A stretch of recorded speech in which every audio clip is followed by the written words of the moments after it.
महापालिकेमध्ये महापौर पदासाठी अर्ज सादर करण्यास उद्या आणि परवाची मुदत असेल। मुंबई महापालिकेमध्ये महापौर उपमहापौर पदासाठी इच्छुक सदस्यांना नामनिर्देशन पत्र सादर करण्याचे निर्देश देण्यात आलेले आहेत। 30 ते 31 जानेवारी पर्यंत नवनिर्वाचित सदस्यांची बैठक घेऊन महापौर निवडला जाणार आहे।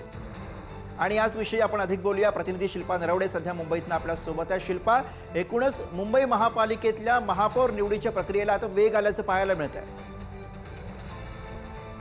गुरु, आपण जर पाहिलं तर मुंबई महानगरपालिकेचा निकाल स्पष्ट झाला आणि त्यानंतर महापौर आणि उपमहापौर कोण होणार यावर चर्चा किंवा इतर जे तर्कवितर्क लावले जात होते त्यानंतर आरक्षण सोडत देखील जाहीर झालेली आहे। आणि आता मुंबई पालिकेत महापौर पदासाठी अर्ज सादर करण्यासाठी उद्या आणि परवाची मुदत आहे।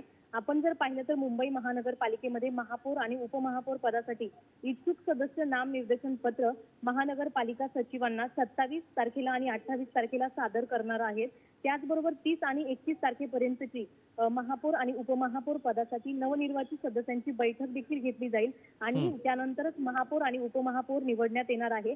सध्या जर आपण पाहिलं तर अजूनही जे पक्ष आहेत ज्यांना बहुमत मिळालेलं आहे, भाजप आणि शिंदेची शिवसेना किंवा जे विरोधक आहेत त्यांच्याकडून कुठल्याही प्रकारची हालचाल होताना दिसत नाही। मात्र सध्या या प्रक्रियेला वेग आलेला पाहायला मिळते, कारण 30 तारीख आणि 31 तारीख त्याचबरोबर उद्याची आणि परवाची जी मुदत आहे त्या मुदतीवरून या प्रक्रियेला वेग आलेला आहे। त्यामुळे भाजप आणि शिंदेची शिवसेना यांना जरी बहुमत मिळालं असलं तरी त्यांना तातडीने आता ही जी 2 दिवसाची मुदत आहे त्यामध्ये त्यांना त्या 28 तारखेपर्यंत अर्ज नामनिर्देश महानगरपालिकेला सचिवांना अर्ज देखील नामनिर्देश पत्र सादर करावे लागणार आहेत। त्यामुळे आता या 2 दिवसामध्ये ज्या पक्षाला बहुमत मिळाले आहे ते नामनिर्देश पत्र अगदी त्यामुळे आता प्रशासकीय पातळीवरती असे का